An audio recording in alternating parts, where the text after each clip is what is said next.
là c'est un cycle.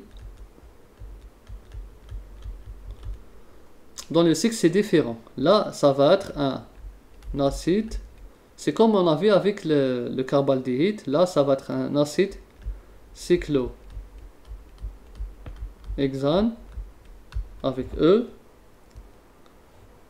Et là, puisque c'est comme le carbaldéhyde, ça va devenir carboxylique. Cyclohexane carboxylique.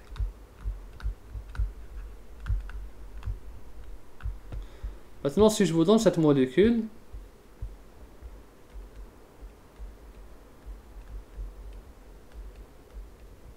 c'est comme ça. Donc, cette molécule, comment vous pouvez l'appeler? Là, je numérote, je peux numéroter. Donc, ça va être un acide en position 2. J'ai le cyclohexyle. Vous voyez, ça c'est différent. Et là, j'ai deux atomes de carbone, donc c'est le cyclohexyle éthanoïque. Là, voici. Donc, c'est un acide 2 cyclohexyle éthanoïque. C'est ça donc, la différence avec le carboxylique, c'est que là, on a deux atomes de carbone. On a un cycle attaché au deuxième. Donc, ici, le cycle, il devient juste une ramification. Il devient secondaire. Une ramification, donc, il devient cyclohexyle. Donc là, la chaîne principale, c'est la chaîne qui porte la fonction carboxyle. Maintenant, on va faire des molécules qui portent deux fonctions acides. Bon, pour le méthane, ça n'existe pas. Ça commence à partir de l'éthane. C. La voici.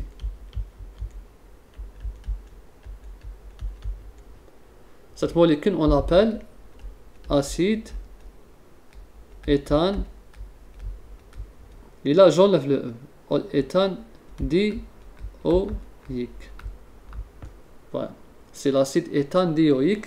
Là, c'est sans E. D'accord? Non, plutôt avec E. C'est plutôt avec E. Parce qu'on a la lettre D. Éthane dioïque. Donc, regardez, acide éthane di. Le di pour dire qu'on a deux fonctions carboxyles. Je fais une autre molécule. 1, 2, 3.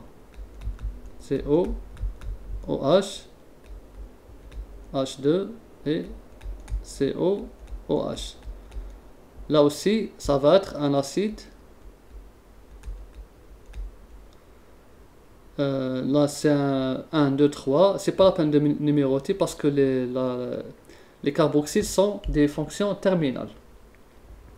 Acide propane dioïque. C'est pas la peine d'ajouter un 3. Dioïque. C'est un acide propane dioïque. On fait notre molécule. La voici.